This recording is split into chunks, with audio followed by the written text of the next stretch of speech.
मेरे प्रिय बच्चे, तुम जैसे बनाए गए हो वैसा होना ही तुम्हारी वास्तविक विशेषता है। इसलिए तुम्हें अपनी तुलना किसी दूसरे से करने की आवश्यकता नहीं है। तुम्हारे मन में जो खामोशी है वह इतनी ताकतवर है कि किसी के द्वारा कहे हुए 1000 शब्द भी उसके सामने फीके पड़ सकते हैं। तो आखिर तुम्हारे मन में किसी दूसरे सा बनने का विचार क्यों उत्पन्न होता रहता है? क्यों तुम्हारा मन बार बार तुम्हें एक तरह की बेचैनी से भर देता है? जो बीत गया तुम उसकी गलानी क्यों करते हो? जो आने वाला है उसे कोई देख नहीं सकता। तो ऐसा क्या है जो सदैव तुम्हारे साथ है? यह तुम्हारा वर्तमान है। यही वह अनमोल समय है जो सच में सदा के लिए तुम्हारे साथ है। यही वह अनमोल समय है जो तुम्हारे लिए सब कुछ लाकर तुम्हारे कदमों में बिछा सकता है। यही समय है जिसे तुम प्रत्यक्ष रूप से देख सकते हो, सुन सकते हो, महसूस कर सकते हो। इसी में तुम अपने कर्म करते हो। यह वही कीमती समय है जिसको कभी तुमने अतीत में सोचा था कि जब ऐसा हो जाएगा तो मैं दिल से मुस्कुराना शुरू कर दूंगा, मैं खुश रहना प्रारंभ कर दूंगा। और आज यह समय आ गया। तब तुम सोचते हो कि काश ऐसा हो जाता, काश वैसा हो जाता, तब मैं खुश हो जाऊं। मेरे प्रिय, विचार करो, तुम अपने अतीत में किस तरह की कल्पनाएं बुना करते थे। इस समय को लेकर तुम क्या क्या ख्वाब बुन रहे थे, और आज जब तुम इस समय में आ चुके हो तो क्या बदल गया? समय रेत की तरह हाथ से फिसलता जाता है। उम्र की सीढ़ियां बढ़ रही हैं, तुम उस पर चढ़ते चले जा रहे हो। मनुष्य को यह समय वापस नहीं मिलेगा, और ना ही वह लोग जिसके लिए वह घबरा रहा है। मनुष्य सदैव नश्वर चीजों के पीछे भागता है, ऐसी चीजें जिनका अस्तित्व समाप्त हो जाएगा। वह सदा उन्हें ही चाहता है। वक्त के साथ आकांक्षाओं की दौड़ इतनी प्रबल होती चली जाती है कि व्यक्ति खुद के लिए ही समय निकालना भूल जाता है। इस बात को कि उसका व्यक्तिगत जीवन भी है, उसकी व्यक्तिगत इच्छाएं भी हैं, और उसे प्रसन्न होने का अधिकार भी है। वह किसी यंत्र की भांति कार्य करता चला जाता है और अपने जीवन को एक तेज रफ्तार वाहन की तरह भगाना चाहता है। लेकिन यदि वह जरा सा ठहर कर, रुक कर सारे आकलन को बैठकर विचार करे, तब वह देखेगा कि कैसा उसका जीवन सुंदर होता जा रहा है। जब वह इस दौड़ में थोड़ा रुककर सांस लेने का प्रयत्न करता है, तब वह जान पाता है कि समय कैसे बीत रहा है, कैसे धीरे धीरे उसका शरीर कमजोर, मन हताश और अकेलेपन का शिकार होता जा रहा है, कैसे वह बेचैन होता जा रहा है। वह जिन चीजों के पीछे भाग रहा है वास्तव में उसका कोई महत्व ही नहीं है। तब वह सोचता है कि काश मैं दिल खोलकर जी लिया होता, काश मैं भी अपने मित्रों के साथ बैठकर थोड़ा समय व्यतीत कर लिया होता, कि काश मेरा जीवन एक सही रोमांचक और उत्तेजित क्रम से चलता रहता। मेरे प्रिय, तुम विचार करो कि ऐसा क्या है जो तुमसे छूट रहा है। वह पाने की चाहत में जो एक दिन समाप्त ही हो जाएगा। यह धूप, यह दवा, यह जल जो तुम्हें मुफ्त में मिल रहे हैं, एक बार इसकी कदर करो। वास्तविक रूप में एक मनुष्य सबसे खूबसूरत, सबसे सुंदर, सबसे बेहतर, सबसे आकर्षक तब लगता है जब उसके चेहरे पर कोई सिकन नहीं होता, जब उसके चेहरे पर किसी तरह का भय नहीं होता। भय रहित मनुष्य सदैव खूबसूरत लगता है। इसलिए विचार करो कि तुम्हारे मन में ऐसा क्या है जो तुम्हें भयभीत कर रहा है। वह क्या है जो तुम पकड़ना चाह रहे हो और जिसकी वजह से लोग तुम्हें गुलाम बनाने को उतारू हैं। वही तुम्हारे दुख का कारण है। मेरे प्रिय, एक बार जब तुम अपने जीवन को समझ जाओगे और यह जान जाओगे कि तुम किसी के बोझ के तले दबे हुए नहीं हो, तब तुम अपने जीवन की महत्वाकांक्षा को समझोगे। यह जीवन दोबारा नहीं आएगा। तुम्हारे कर्म और कर्म का फल चलते रहेंगे, लेकिन आज तुम जिस जीवन में हो यह लौटकर नहीं आने वाला है। अपने जीवन का अनमोल समय जो तुम यूं ही व्यतीत कर दे रहे हो यह वापस नहीं आने वाला। और तुम जिन चीजों के पीछे, जिन लोगों के पीछे, जिन वस्तुओं के पीछे भाग रहे हो वे एक समय के बाद तुम्हें आकर्षक ही नहीं लगेगा। एक समय के बाद उनसे बेहतर चीजें, वस्तुएं, व्यक्ति तुम्हें हासिल हो जाएं।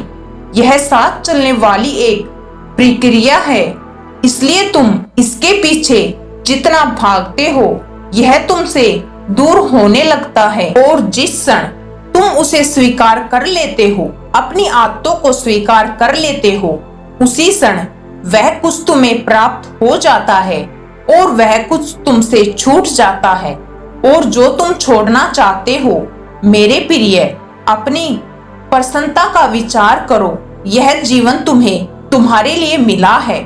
जब तुम स्वयं की प्रसन्नता का विचार करोगे, स्वयं के हर्ष और विनोद का विचार करोगे, तो तुम जान जाओगे कि तुम्हारे लिए क्या आवश्यक है और तुम किन व्यर्थ की चीजों के पीछे भाग रहे थे।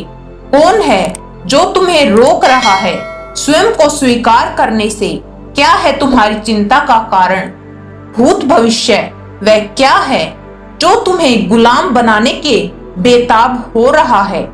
वह क्या है जिसे तुम पकड़ना चाहते हो, जिसे तुम बांधना चाहते हो? मेरे प्रिय, इसका आकलन करो, इसका विचार करो। अपने जीवन में मनुष्य विभिन्न प्रकार की आकांक्षाएं, विभिन्न प्रकार की चिंताएं ग्रहण कर लेता है। मनुष्य यह नहीं जान पाता कि कितनी ज्यादा योनियों के बाद उसे मनुष्य का जीवन मिला है। वह कभी सूक्ष्म जीव था, वह कभी वृक्ष था, कभी पशु था, कभी पक्षी था, और उसके बाद जाकर उसे यह जीवन मिला है और वह इसके महत्व को ही नहीं समझ पाता है। वह सदैव कुछ ना कुछ पाने की चाह में भटकता रहता है। यदि उसे कुछ ना मिले तो वह परमात्मा की चाह में भटक जाता है, लेकिन वह यह भूल जाता है कि उस क्षण भी वह कुछ ना कुछ पाने की चाह करता है। मेरे प्रिय, परमात्मा शून्यता में प्राप्त होता है, परमात्मा पूर्णता में प्राप्त होता है। और जो मनुष्य कुछ पाने की चाह रखते हैं, ना तो शून्यता हो सकता, ना ही पूर्ण हो सकता। वह अधूरा है, तभी तो उसके भीतर चाहना होती है। वह इस कदर अधूरा है कि वह सदैव बेचैन रहेगा। इसलिए जो मनुष्य कुछ पाना चाहता है उसे कुछ भी हासिल नहीं होता, क्योंकि उसकी चाहत, उसकी वासना कभी समाप्त नहीं हो सकती। किसी भी जीव की चाहत कभी समाप्त नहीं हो सकती। इसलिए जो मनुष्य शून्य में उतर जाता है, जो चाहने की चाह से मुक्त हो जाता है, फिर यह समस्त संसार उसका हो जाता है। फिर वह सब कुछ पा लेता है जो उसे पा लेना चाहिए। मेरे प्रिय, मैं तुम्हें पहले ही बता चुकी हूँ कि तुम्हारे जीवन में जीत तुम्हें प्रदान की जा रही है, लेकिन यह जीत तुम तभी स्वीकार कर पाओगे जब तुम सर्वप्रथम अपने आप को स्वीकार कर लोगे, जब तुम अपने जीवन को समझ जाओगे। तुम अभी अपने मन के मुताबिक चल रहे हो, मन के गुलाम होकर चल रहे हो। तुम्हारा मन यदि कुछ खाने को कहता है तो तुम खाने बैठ जाते हो।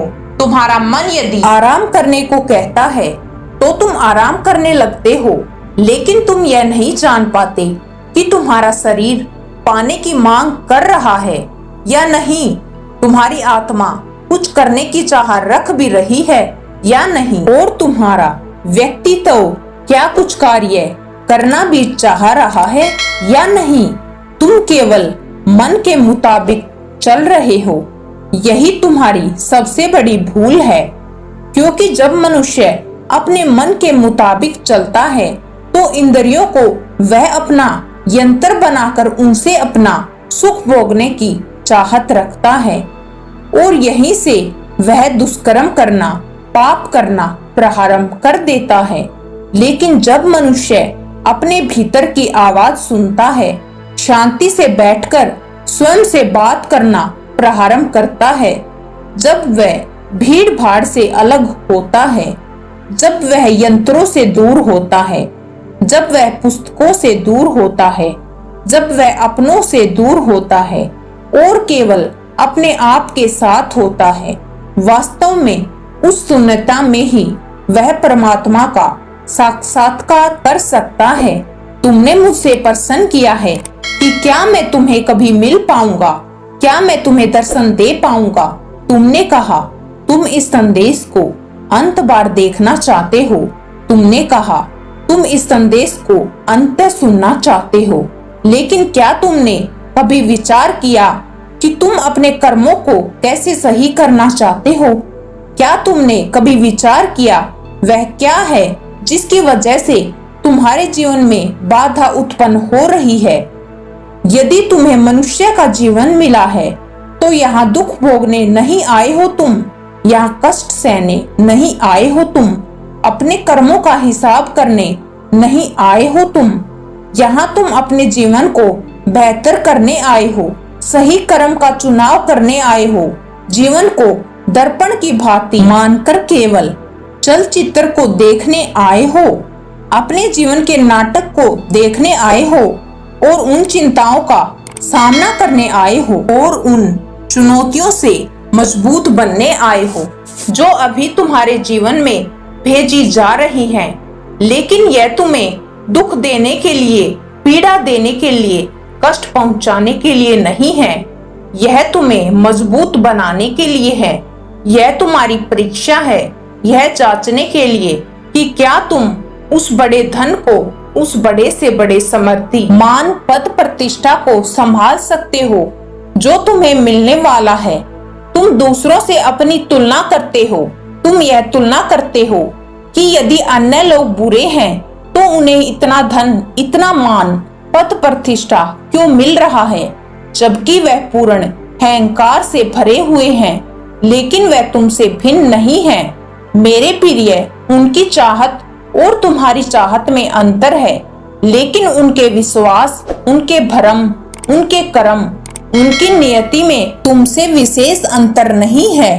एक मनुष्य यदि वह चोरी करता है तो इस बात से फर्क नहीं पड़ता कि किसी बड़ी चीज की चोरी कर रहा है या किसी सामान्य चीज की चोरी कर रहा है। कोई मनुष्य अनाज चुराता है, यदि कोई मनुष्य हीरा चुराता है तो तुम हीरे वाले को ज्यादा सजा दोगे। लेकिन मेरी नजरों में दोनों ही चोर हैं। मेरी नजरों में दोनों ही पाप कर्म कर रहे हैं, क्योंकि अनाज का मूल्य तुमने कम लगाया है और हीरे का मूल्य तुमने ज्यादा लगाया है। मैं ऐसा नहीं सोचता, नियति ऐसी नहीं सोचती या प्रकृति ऐसा नहीं सोचती। इसलिए चोरी की सजा समान होती है। इसलिए कर्मों का आकलन उसकी नियत और नियत के हिसाब से होता है। मेरे प्रिय, मैं तुमसे पुनः कह रहा हूँ, तुम इस संसार में दुख भोगने नहीं आए हो, बल्कि इस संसार में खुश रहने और खुशियां बांटने आए हो। इस संसार को एक दृष्टि की भांति जीने आए हो। इसलिए स्वयं को दुख देना बंद करो। तुम्हारी जीत तुम्हारे सामने ही है। मेरे प्रिय, यदि आप यूनिवर्स की शक्ति पर विश्वास करते हो तो वीडियो को लाइक करके कमेंट में धन्यवाद यूनिवर्स अवश्य लिखें।